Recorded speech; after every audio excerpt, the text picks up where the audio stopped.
What's going on, everyone? Logan here, and welcome back to another level speculation video. Now, instead of breaking down an episode from across the three main trilogies, I'm starting another smaller level speculation series that talks about what potential DLCs or expandable content that we could expect to see after the Skywalker Saga's official release, which has yet to be determined, although October is more than likely the release month. Now that I've completed all of the regular level speculations, I thought it'd be pretty fun to take a look at some other Star Wars content that falls outside the main films, and I'm expecting to make about 3 or 4 of these DLC speculation videos, maybe more, I don't know, we'll see how it goes. Of course, if you haven't seen any of my previous level speculation videos, there'll be a link at the top right, which will take you to the video that covers the entire Skywalker Saga and everything from episode 1 to episode 9. Now, although these videos still technically fall under level speculations, they won't be as in-depth and more than likely as lengthy when compared to the previous videos I've done surrounding the 9 films and the Skywalker Saga. Since we still don't know a whole lot about the game in general, and since the future of WB games is in question itself, DLC and expandable content may or may not be in trouble. All in all though, I think it's very likely that we will get a lot of DLC content for this game, even though it's already supposed to be massive at launch. The main expandable content that I'll be covering will come from both standalone films such as today's video Rogue One, and TV shows such as The Clone Wars and The Mandalorian. If you'd like to see me cover more level speculations on content such as The Old Republic, or other Star Wars games such as Jedi Fallen Order, let me know down below in the comments. To start off, I wanted to explain a little more in depth on how DLCs might work in general.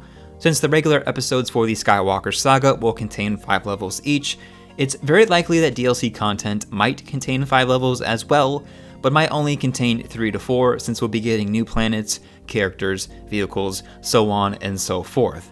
Although 5 levels seems like enough for standalone films like Rogue One and Solo, it's nothing when compared to the Clone Wars, which spans 7 seasons in total. In the future, I would like to see an updated Clone Wars game that spans all content, but that's a video for another time, quite possibly later this year after we see what the Skywalker Saga includes.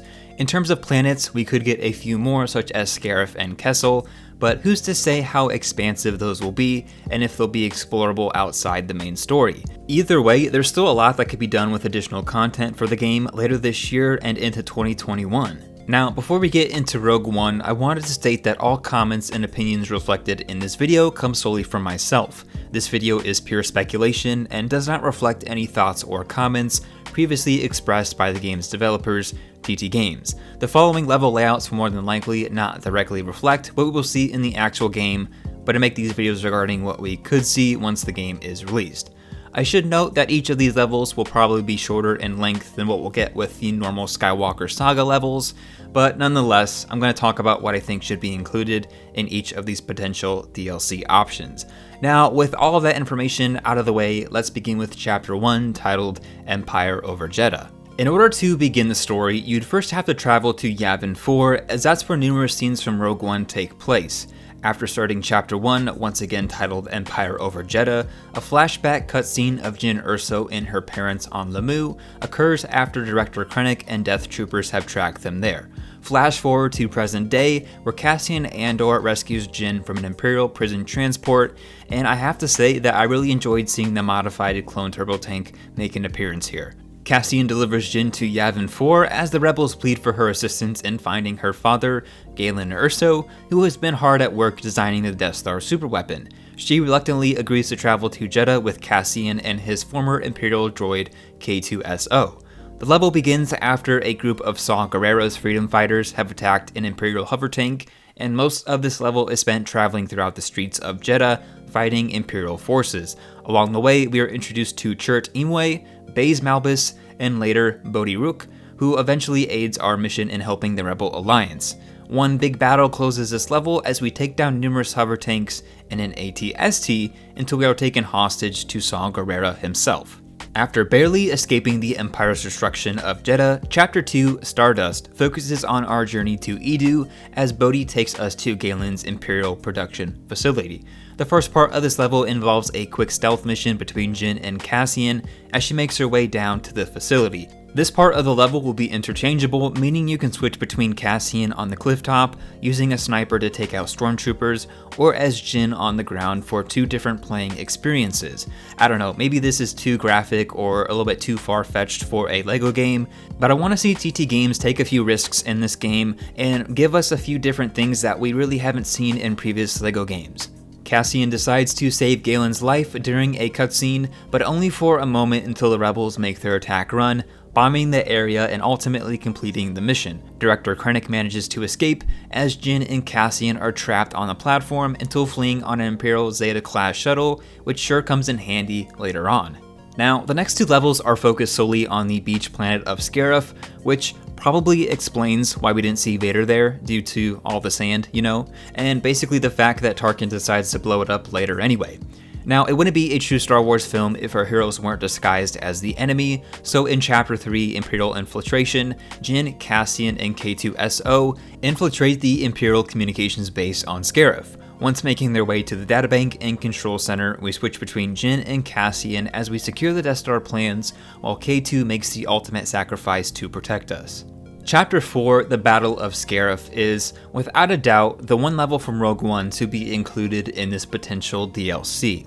Now, it would be nice to begin the level as either an X or Y wing, as we open the barrier allowing rebel transports to land on the beaches of SCARIF. This level mainly utilizes Chirrut, Baze, and Bodhi, and focuses heavily on ground combat.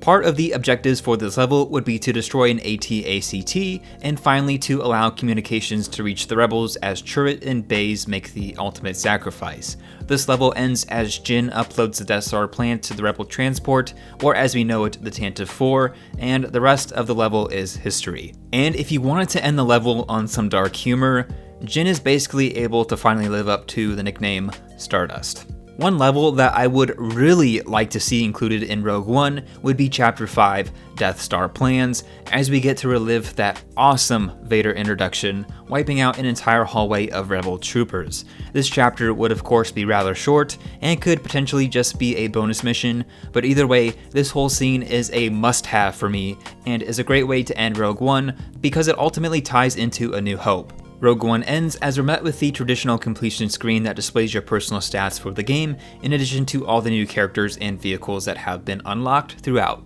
If by chance the Rogue One DLC isn't nearly as expansive as what I've discussed in this video, I think it's safe to say that we should at the very least expect SCARIF to be added as a playable planet, along with the actual Battle of SCARIF level.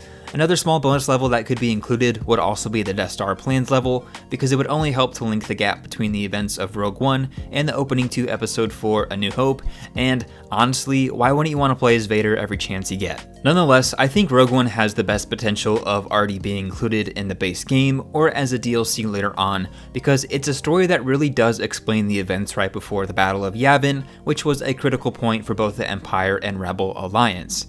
The next DLC level speculation video will break down Solo, as it finishes up the very brief Star Wars standalone film series, until diving deeper into other expandable content, such as from TV shows and other Star Wars games. Of course, let me know down in the comments what other content you'd like to see me cover in the DLC level speculation series. If you happen to like this video, please consider leaving it a thumbs up, as it helps me to gauge my viewers' overall satisfaction on the video or topic. If you're interested in staying up to date with all my other Skywalker Saga videos, which typically release on both Wednesdays and Saturdays, please consider subscribing to the channel. Thanks for watching everyone, hope you have a great day, and I'll see you in the next video.